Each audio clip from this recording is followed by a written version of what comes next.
Hello my dear friends, आप सभी का मेरे इस यूट्यूब चैनल एक ऑनलाइन क्लासेस में दिल से स्वागत है।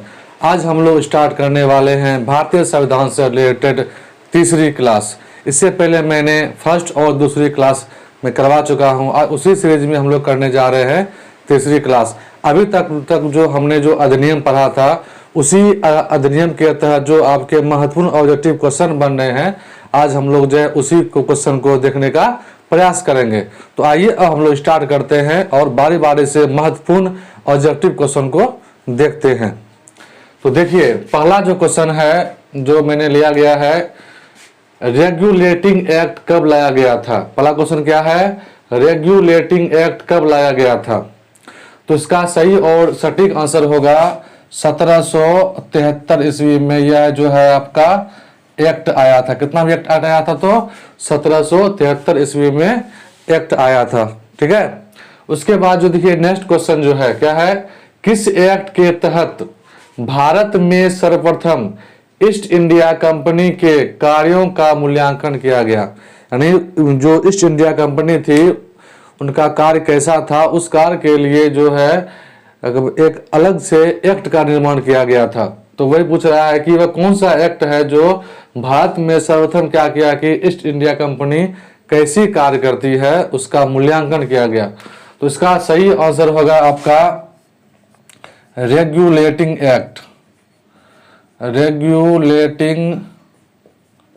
रेगुलेटिंग एक्ट इसका हो जाएगा आंसर। यानी कि इस एक्ट के द्वारा ही सर्वप्रथम जो है कंपनी के कार्यों का मूल्यांकन किया गया। चलिए हम लोग क्वेश्चन में आगे बढ़ते हैं कि किस एक्ट के तहत बंगाल के गवर्नर को, किसी गवर्नर को, बंगाल के गवर्नर को जनरल पद नाम दिया गया। यानी क्वेश्चन मैं फिर से दोहरा देता हूं, किस एक्ट के तहत बंगाल के गवर्नर को जनरल पद नाम दिया गया। यानी कि जो भी आपके क्वेश्चन रेगुलेटिंग एक्ट से संबंधित जो भी आपके ऑब्जेक्टिव क्वेश्चन बन रहे हैं, मैं बारी बारी से उसी क्वेश्चन को यहाँ पर तैयार किया हूँ ताकि आपको परीक्षा में दिक्कत नहीं हो। तो देखिए इसका आंसर हो जाएगा आपका रेगुलेटिंग एक्ट। इसका आंसर क्या हो जाएगा आपका रेगुलेटिंग एक्ट। यानी कि इस एक्ट के द्वारा जो था बंगाल के गवर्नर को जो था जनरल पद नाम दिया गया। तो आगे बढ़ते हैं।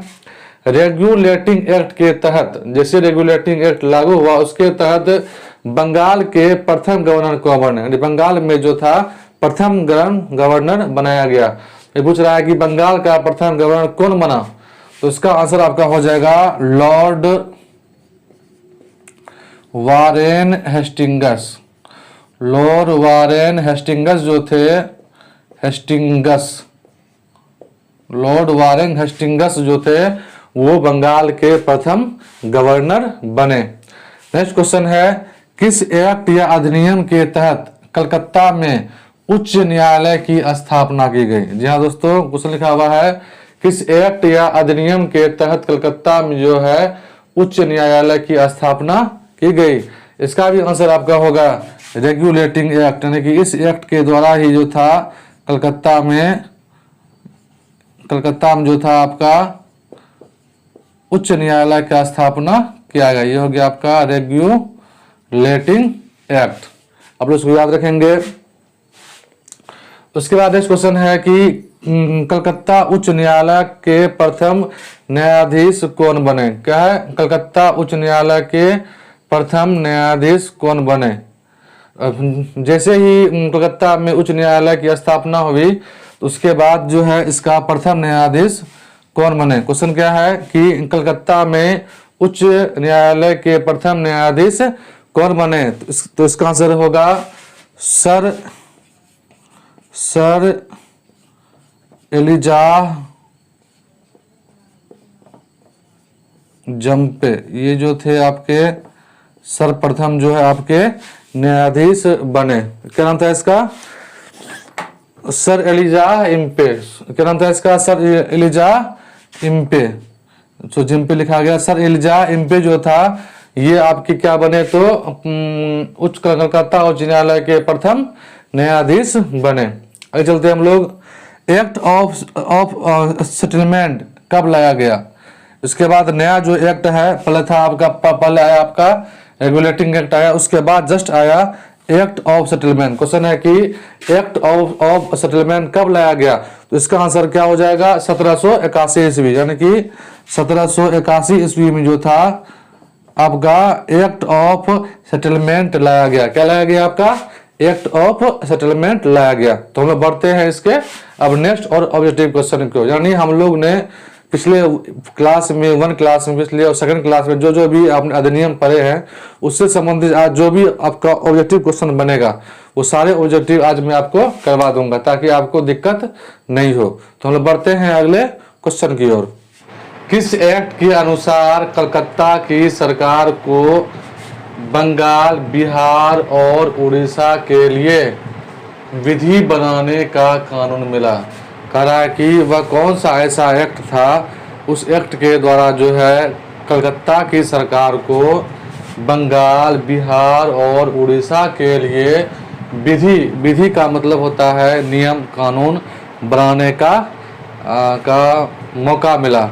इसका आंसर हो जाएगा 1781 का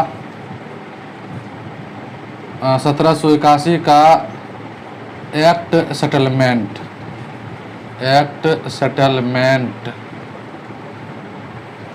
क्या हो जाएगा 1781 का एक्ट सेटलमेंट।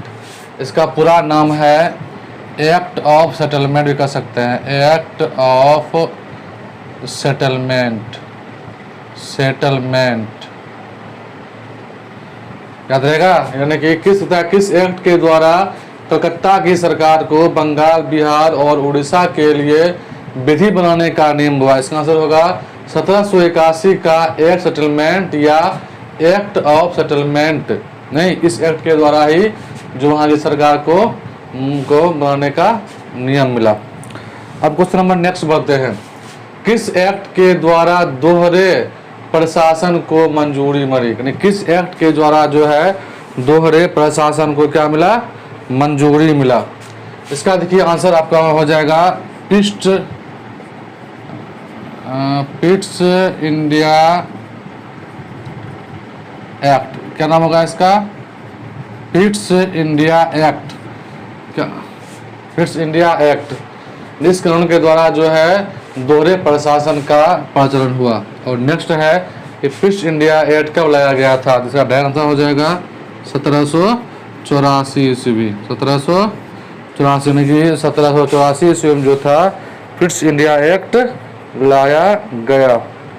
ठीक है, तो उम्मीद करते हैं कि आपको जो है जो महत्वपूर्ण जो इम्पोर्टेंट क्वेश्चन है वो समझ में आ गया होगा। यानी कि हम लोग ने जो अभी तक जो पढ़ा था, रेगुलेटिंग एक्ट हो गया, उसके बाद हो गया आपका एक्ट ऑफ क्या सेटलमेंट हो गया, यानी जो भी हम लोगों का मोटा मोटी जो एक्ट थे उनसे संबंधित जो भी आपके ऑब्जेक्टिव क्वेश्चन थे उस क्वेश्चन को यहाँ पर ले लिया गया है। अब हम लोग अगले क्लास में पढ़ेंगे अधिनियम, यानी कि चार्टर अधिनियम जो हमारे 4 हैं, उस चारों चार्टर अधिनियम को हम लोग बारी बारी से पढ़ेंगे। उससे संबंधित जितने भी ऑब्जेक्टिव क्वेश्चन है उसको एक साथ हम लोग देख लेंगे। ठीक है, और आज का क्लास से बस इतना ही। मिलते हैं एक नए क्लास के साथ।